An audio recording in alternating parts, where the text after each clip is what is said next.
Greetings to one. Welcome to Future of this Academy. Today we are going to see hot topic of the year session 16. Under this, we are going to discuss about non-steroid anti-inflammatory drugs and the Middle East corridor. These are the two topics we are going to analyze detailedly under this session 16. So now, what is the non-steroid inflammatory drugs? These are the medicinal drugs that function similarly to steroids and are frequently used to treat fever and pain. For example, people take them to get immediate relief from headaches and other aches, fever, dental pain, cramps during their menstruation, and swelling, etc. These medications include, but are not limited to, aspirin, ibuprofen, and nimesulide. The DTAB outlater two non-steroid inflammatory drugs but gave no guidance regarding the use of the third non-steroid anti-inflammatory medication. The DTAB has recommended the formation of committee in response to the negative efforts on the environment and animal health.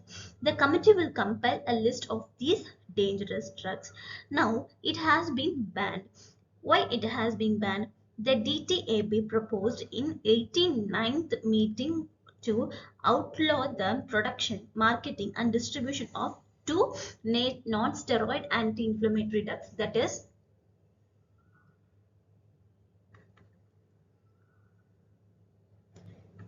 ketoprofen and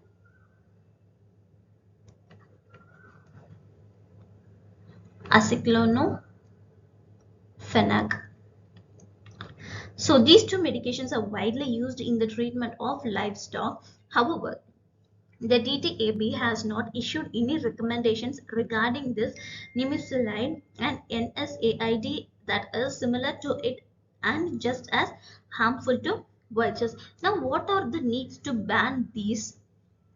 So, it is estimated that the widespread and unchecked use of this non-steroid anti-inflammatory drugs is to blame for the volumetric change in vulture population from 4 crores to just 19,000, as well as the detrimental effects these medications have on vultures' health and well-being and conservation efforts.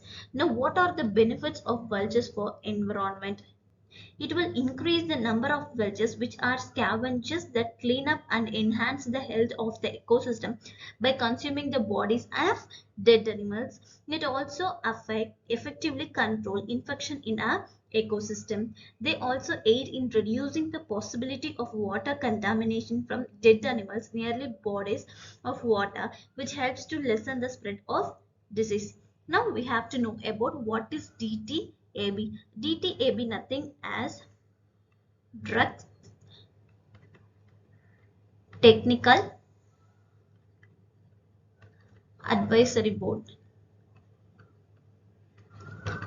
The Drugs and Cosmetic Acts of 1940 established their statutory body, which reports the Ministry of Health and Family Welfare and advises the union and state governments on technical issues related to the administration of the Act. Also, it makes policy recommendation and offers advice on technical drug related issues in India. That's all from non-steroid anti-inflammatory drugs. Our next topic is about Middle East corridor. Now, we have to know about this corridor. It is a memorandum of understanding was signed by the European Union and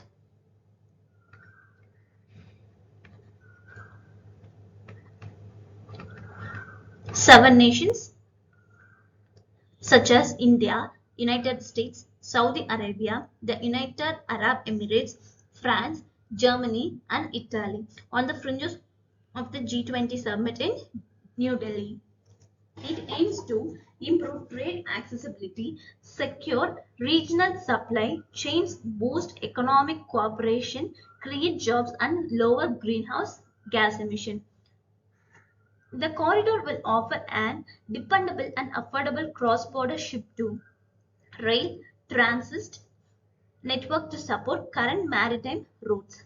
The IMECC will consist of two distinct corridors, that is the northern corridor, which connects the northern corridor, which connects Europe to the Gulf,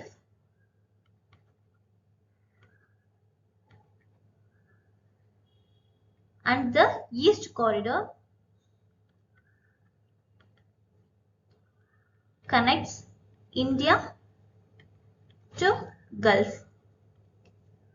So, in addition to the transportation infrastructure, undersea cables would enable data exchange, and long-distance hydrogen pipelines would support the participants' climate and decarbonization goals. The corridor will also include a shipping route that connects Mumbai and Mundra, which is in Gujarat, with the UAE, as well as the rail network connects the UAE, Saudi Arabia, and Jordan with the Israel port of Haifa to reach the shores of the Mediterranean Sea. Now, what is this IMEC project? IMEC project is nothing but India Middle East Europe Economic Corridor project. It is a component of larger plan to strengthen tie between nations, lower the cost of transportation, and diversify the supply chains.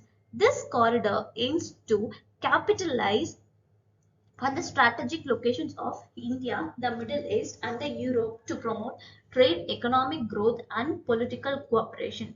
It draws inspiration from historical trade routes like the Silk Road and adapts the concept of modern geopolitical and economic landscapes. Here, the railroad, ship to rail networks, and road transport routes that the span two corridors will make up the proposal of IMEC. So, the Mundra, Kandala, and Jawaharlal Nehru Port Trust, Navi Mumbai are the ports that could connect on the west coast of India. The IMEC corridor will also comprise an electricity cable, a hydrogen pipeline, and the high-speed data cable. At least 5 ports in Middle East, that is Dammam and Ras Al Khair ports in Saudi Arabia, as well as Fujairah, Jebel Ali, and Abu Dhabi in United Arab Emirates, have been shortlisted to connect the Indian ports. After that, travel to Marseille, France, Messina, South Italy, Piraeus port, and Haifa in Israel and Europe, a combination of recently completed greenfield projects and pre-existing brownfield projects will be used to fill in any gaps in the onward railroad connectivity from 5 ports in United Arab Emirates and Saudi Arabia, port of Haifa in Israel. Now, what are the significance of this IMEC? It would enable the transportation of goods and services from India to Saudi Arabia, Kingdom, Jordan, Israel, the United Arab Emirates, and the Europe and the back. All things considered, it is projected that the corridor will strengthen economic cohesion, generate jobs, reduce greenhouse gas emission, minimize cost, and encourage efficiency. As a result, a revolutionary integration of Europe, Asia, and the Middle East is expected. This route could deliver Indian goods from Mumbai to the European mainland in a little as 10 days, which is 40% quicker than using the Suez Canal maritime port. Now, what is the Israel and Gulf relations scene? We have to know about those. So, there is no formal relationship between Saudi Arabia and Israel due to differing opinions on the Israel Palestine conflict. As formal diplomatic partners of Israel, only Egypt, Jordan, the United Arab Emirates, Bahrain, and the Morocco are acknowledged. The highlights the importance of the transportation network, which strives for complex integration. Now, we have to know along with this the Indian Pakistan relationships. So, by avoiding Pakistan, IMEC removes the obstacle that it had long imposed on Indian abilities to connect overland to the west. In the politically unstable area, it will support a regional connectivity and help fortify India's ties with an Arabian Peninsula. Now, what are the challenges have been seen in this Middle East corridors are the corridor travels through areas with intricate geopolitical problems such as rivalries and conflicts. The cooperation across the region and diplomatic abilities are needed to overcome these obstacles.